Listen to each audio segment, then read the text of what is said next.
베트남 유학생들에 이어 인도네시아에서 입국한 모자가 자가격리 수칙을 어겨 당국에 적발됐습니다.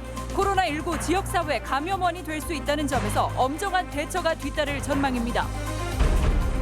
경기도가 군산시의 공공배달앱 배달의 명수를 공동으로 이용하기로 했습니다. 수수료와 광고료가 없어 전국화 가능성도 엿보입니다. 전북 선거방송 토론위원회가 주최한 총선 후보자 TV토론회, 익산시 갑과 진안군수 재선거 토론회가 오늘 전주문화방송 공개홀에서 열려 후보 검증의 기회가 됐습니다. 안녕하십니까. 전주 MBC 뉴스데스크입니다. 내 외국인을 막론하고 자가격리를 지키지 않는 사례가 잇따르고 있습니다. 베트남 유학생들에 이어 이번에는 인도네시아에서 입국한 모자가 격리 수칙을 어겼는데 행정당국은 무관용 원칙에 따라 엄정하게 대처하기로 했습니다. 허현호 기자입니다. 인도네시아에서 입국해 익산의 한 아파트에서 자가격리 중이던 40대 A씨. 어제 오후 4시쯤 함께 격리 중이던 아들과 함께 집을 나왔다. 이웃 주민의 신고로 적발됐습니다. CCTV 분석 결과 모자가 아파트 뒤편 놀이터를 산책하기 위해 외출한 시간은 단 6분이었습니다. 잠깐 바람 쐬러 왔다고 그래요. 놀이터에는 아무도 없었고 너무 추워서 다시 들어갔다고 하더라고요. 접촉자는 현재 없고요. 최근 기준이 강화돼 자가격리를 지키지 않을 경우 1년 이하의 징역이나 1,000만 원 이하의 벌금이 부과되는데 행정당국은 그 누구도 예외는 없다는 입장입니다. 안전신문고 앱을 통한 신고를 받고 있습니다. 또한 시군 자가격리 전담 공무원이 현지 방문해서 확인을 하고 있습니다. 전북 지역에서 자가격리 지침을 위반한 건 모두 3건. 지난 2일 임실에서 자가격리 중이던 20대 남성이 차를 가지러 간다며 2시간 동안 집을 떠난 사실이 적발됐고 다음 날인 3일에는 군산에서 베트남 유학생 3명이 휴대전화를 원룸에 둔 채 음파 호수공원을 5시간가량 배회한 사실이 드러나기도 했습니다. 법무부는 해당 유학생들 역시 무관용 원칙에 따라 강제 출국 여부를 검토 중입니다. 수사기관의 수사와 처벌 사항을 고려해서 추가 소환을 할지 강제 출국 조치를 할지 결정을. 해외 입국자가 늘면서 도내 자가격리자도 915명으로 1,000여 명에 가깝습니다. 전라북도는 감염병 확산을 막기 위해 어떤 경우라도 엄정 대처하겠다며 자가격리 의무를 성실히 이행해 줄 것을 당부했습니다. MBC 뉴스 허연호입니다. 도내 관리 중인 해외 입국자가 1,000명을 넘어섰습니다. 도 보건당국에 따르면 지난달 22일부터 집계된 해외 입국자는 1,040명으로 유럽과 비유럽이 각각 517명과 523명으로 나타났습니다. 시군별로는 전주가 470명으로 가장 많고 군산 174명, 익산이 149명 등이며 지자체들은 능동감시 등을 통해서 2주간 자가격리자를 집중 관리하고 있습니다. 민간 배달 앱의 요금 체계 변경에 대해 소상공인들이 요금 인상 꼼수라며 집단 반발하고 있죠. 수수료 없는 공공 배달 앱이 대안으로 급부상하고 있는데요. 경기도가 군산시의 공공 배달 앱 배달의 명수를 함께 쓰기로 했습니다. 송인호 기자입니다. 하루 20여 마리를 배달하는 군산의 한 치킨집. 민간 배달 앱이 갑자기 요금 체계를 정액제에서 건수로 바꾸면서 한 달 부담이 27만 원에서 120만 원으로 늘게 돼 한숨이 깊어졌습니다. 코로나 시기에 너무 힘들어요. 소상공인들이. 수수료 너무 많이 나갑니다. 제가 사람을 하나 더 써서 배달을 하는 금액인데. 결국 이 치킨집은 민간 앱 사용을 그만두고 군산시가 지난달 출시한 수수료 없는 공공 배달 앱 배달의 명수에 가입했습니다. 소비자 입장에서도 민간 앱에서는 받아주지 않는 지역 화폐를 사용할 수 있어 최대 10% 할인이 가능한 상생형 구조입니다. 배달앱 이용료 인상에 대해서 적극적으로 반대한 이재명 경기도지사도 소상공인 보호를 위해서 군산시의 배달의 명수를 함께 사용할 수 있는지를 물었고 군산시는 흔쾌히 수락했습니다. 군산시는 코로나 여파로 벼랑 끝에 몰린 소상공인들을 위해서 다른 시군이 공동 사용을 요청하면 모두 허용할 방침입니다. 우리 소상공인들이 그만큼 이익 본 만큼 또 우리 국민들한테 혜택이 돌아가는 것이잖아요. 그래서 어느 지자체든지 요청이 오면은 다 알려주려고 하고 있습니다. 청와대 국민청원 게시판에도 군산처럼 지역 공공 배달 앱을 만들어달라는 청원까지 등장했습니다. 경기도에 이어서 서울과 대구에서도 공동 사용 의사를 밝혔고 일부 시군은 직접 군산시를 찾아와 시스템을 배워가면서 전국적인 관심사로 떠오르고 있습니다. MBC 뉴스 송인호입니다. 코로나19 여파로 비대면 수업이 또다시 연장되는 등 도내 대학들의 개학이 상당 기간 미뤄지고 있습니다. 전북대학교는 오는 11일까지 실시할 예정이었던 비대면 수업을 코로나 지역사회 감염 우려가 불식될 때까지 잠정 연장하고 대책 마련에 들어갔다고 밝혔습니다. 또한 원광대가 다음 달 8일까지, 전주대는 다음 달 1일, 군산대는 이달 24일까지 각각 온라인 수업 기간을 연장하고 개학 전까지 학부나 학과별 적정 수업 방식 등을 강구하고 있습니다. 코로나19 극복을 위한 온정의 손길이 이어졌습니다. 천주교 전주교구는 도청을 방문해 사제들이 급식비를 아껴 모은 성금 5천만 원을 기탁하고 사회적 거리두기 동참 차원에서 현장 미사 중지 기간을 무기한 연장하기로 했습니다. 또 바르게 살기 운동 전라북도 협의회도 시군협의회에서 모은 성금 750여만 원을 기탁해 취약계층의 면 마스크와 손 소독제 등 방역물품 지원에 사용될 예정입니다. 제21대 총선을 9일 남기고 익산 갑 지역 후보들이 오늘 전주문화방송이 방송한 공식 토론회에 참여했습니다. 각 당 후보들이 내놓은 정책을 한범수 기자가 정리했습니다. 총선 익산 갑 후보로 나선 3명의 후보는 인구 감소를 막고 지역 경제를 살리려면 공공기관과 기업 유치가 필요하다고 입을 모았습니다. 김수흥 더불어민주당 후보는 전북도청을 익산으로 옮겨 지역 내 불균형을 해소하자고 주장했습니다. 전북도청을 익산으로 이전하는 데는 약 한 3천억 원의 재원이 들지 않을까 합니다. 우리 전북이 중앙정부와 협의해서. 김경환 미래통합당 후보는 서북부 권역에 물류, 산업, 주거단지를 만들어 익산을 새만금 배후도시로 키우자고 제안했습니다. 약 10조에서 20조가 5년에서 10년 안에 투자가 됩니다. 그런 과정에 반드시 위성 배후도시가 필요합니다. 고상진 민생당 후보는 제호 경마공원과 수학박물관, KTNG 본사 등을 유치하고 백제와 마한 왕도를 익산에 복원하자는 아이디어를 내놨습니다. 마한 백제 왕도 복원 사업 1조 원 프로젝트를 기획해서 추진해야 합니다. 마한 백제 역사 유적의 발굴과 복원, 정비 사업을 통해서 장전마을의 집단 암발병에 대해선 새 후보의 의견이 비슷했습니다.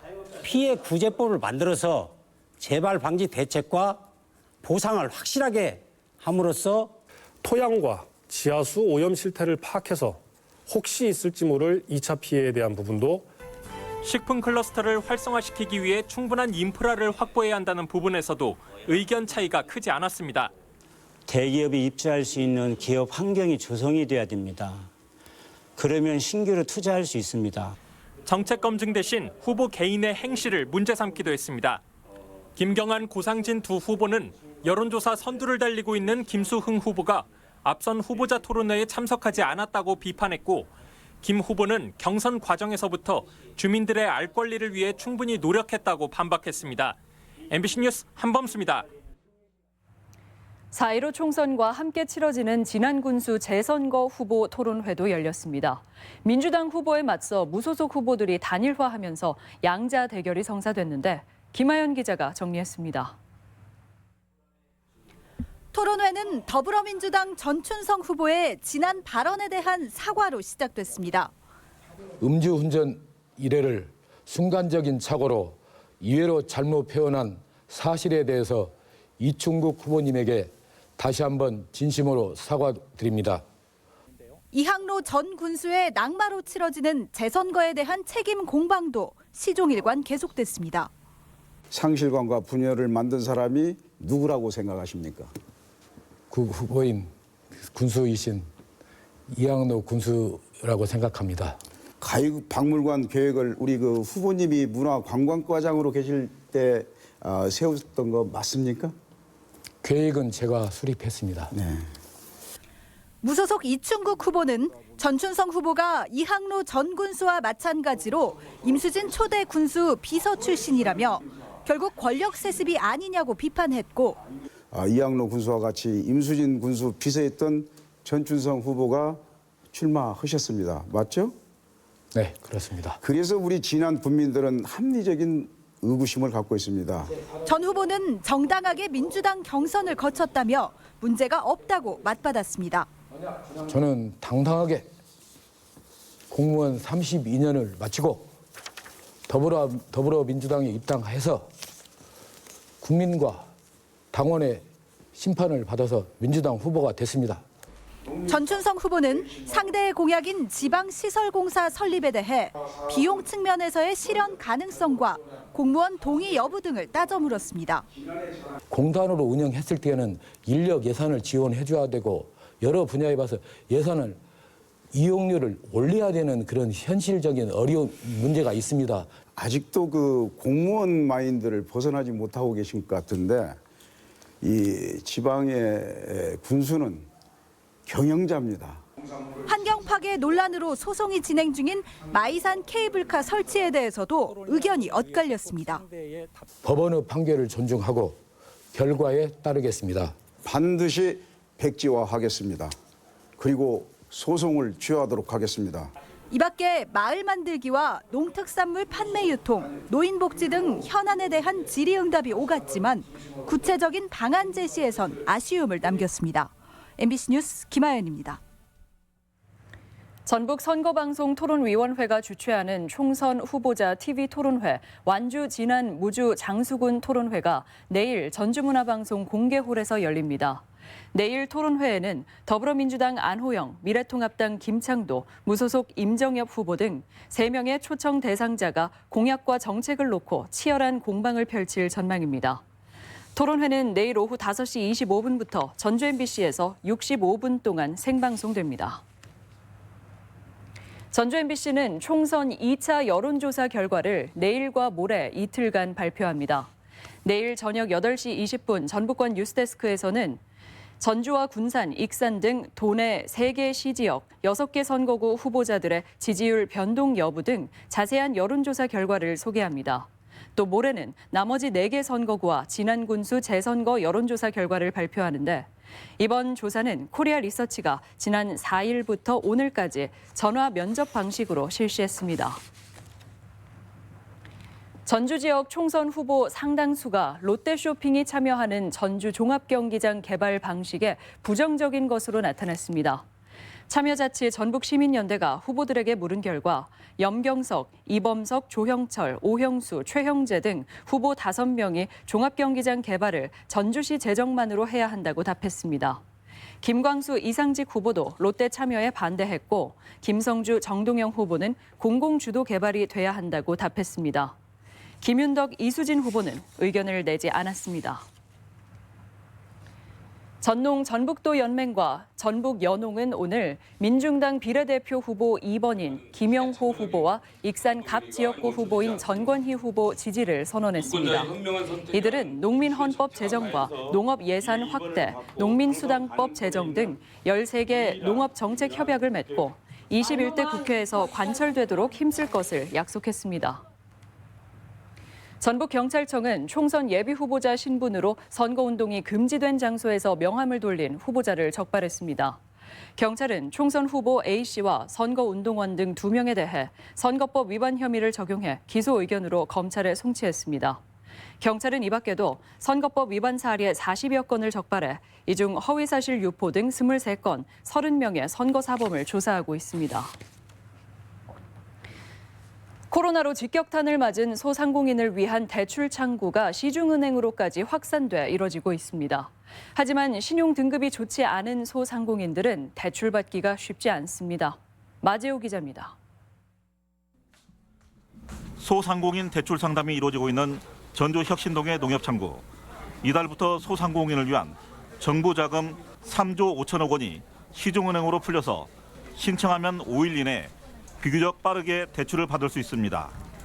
하지만 시중은행에서 대출을 받을 수 있는 사람은 나이스 평가 기준으로 1등급 정도의 고신용자만 가능합니다.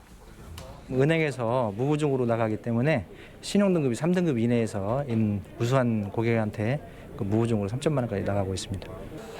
그나마 기업은행에서 제공하는 특별금융은 신용등급 6등급까지는 지원되지만 대출 금리가 최대 2.4%로 다소 높습니다.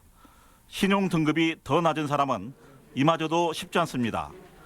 중소기업 벤처부가 등급 제한 없이 지원했던 정책 자금은 이미 소진됐고 일반 자금은 남아있지만 대출 금리가 3.3%로 부담이 적지 않습니다. 전라북도가 1% 초반대의 금리로 등급 제한 없이 지원했던 특례 보증도 이미 한도가 차서 중단됐습니다. 전라북도 자금은 지원 규모가 한 1,120억 정도 되는데 한 일주일 정도 통해서 신청 접수가 마감이 되어 있습니다. 신용 하위 등급자가 저금리로 지원받을 수 있는 자금은 소상공인 시장진흥공단에서 제공하는 1,000만 원 한도의 대출과 시군에서 자체적으로 시행하는 특례 보증에 의존할 수밖에 없는 실정입니다. MBC 뉴스 마지오입니다. 도내 음식점 시설 개선 사업 지원 대상이 확대됩니다. 전라북도는 관광객 감소로 어려움을 겪는 도내 음식점들의 경영 정상화를 위해 조례 시행 규칙을 개정해 지원 대상을 80석에서 40석으로 확대했습니다. 대상 확대로 올해 음식점 25곳이 최대 6천만 원을 지원받을 수 있을 것으로 전망되며 공모는 이달 말 추경이 완료돼 사업비가 확보되면 진행될 예정입니다. 코로나19 사태에 대응해 완주군도 긴급 재난지원금을 지급합니다. 완주군은 소득 하위 70% 이하를 대상으로 한 정부의 지원금과 별개로 관내 4만 2천여 가구를 대상으로 1인당 5만 원, 4인 가구 기준으로 20만 원의 긴급 재난지원금을 지급하겠다고 밝혔습니다.